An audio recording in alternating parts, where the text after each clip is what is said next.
Bonjour à tous, pour cette 4e vidéo, je vous propose de vous donner des éléments de réponse par rapport à une question qui m'est souvent posée et qui est la suivante. Faut-il parler, et si oui, comment, de tout ce que nous sommes en train de traverser, de dérèglement climatique, de problématiques d'effondrement, à ses proches, et si oui, de quelle manière? Alors déjà, j'ai envie de vous répondre que oui, c'est important de pouvoir en parler.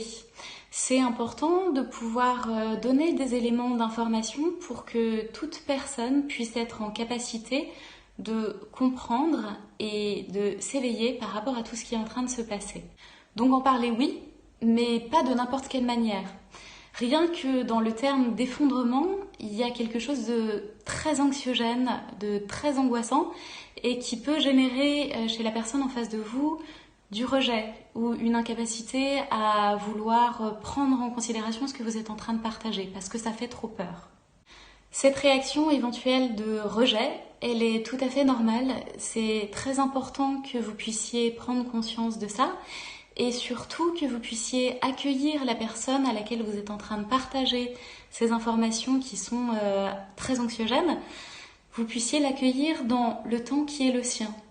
C'est-à-dire que on est tous différents et la manière dont on prend en considération, dont on digère les informations, elle est propre à chacun.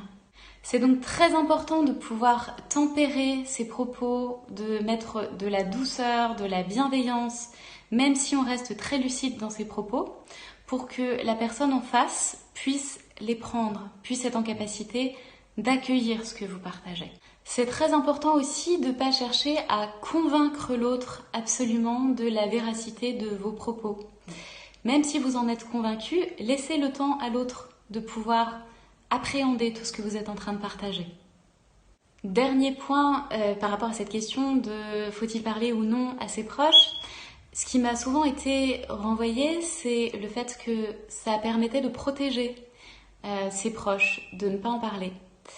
Moi, j'ai envie de vous dire que ça les prive de leur capacité à réagir, à pouvoir anticiper tout ce qui va se passer. Ça les prive aussi de pouvoir accéder à leur imaginaire et peut-être de pouvoir contribuer à des solutions par rapport au monde qui est en train de se dégrader devant nos yeux. Et c'est Rob Hopkins qui parle beaucoup de permettre aux imaginaires de se développer, de se rencontrer. Et ça, c'est quelque chose qui est essentiel aujourd'hui. Pour écrire des nouveaux récits, on a besoin de pouvoir embarquer tout le monde et de laisser libre cours aux imaginaires de chacun. D'où l'importance de pouvoir parler de ces problématiques-là avec beaucoup de lucidité, mais aussi avec beaucoup de bienveillance. Et voilà, ainsi s'achève cette 4e vidéo. Je vous invite à la commenter si vous avez des doutes, si vous avez besoin de partager la manière dont ça peut être difficile pour vous de parler de ces problématiques-là avec vos proches. C'est très important de pouvoir nommer les difficultés qu'on peut être en train de traverser. Donc n'hésitez pas à mettre des commentaires, à partager vos retours. Je vous invite aussi à vous abonner à la chaîne YouTube pour être tenu au courant des prochaines vidéos. Et pour la 5e vidéo, j'aborderai le thème de la gratitude. Voilà, je vous donne rendez-vous la semaine prochaine pour cette 5e vidéo. Bonne semaine à vous!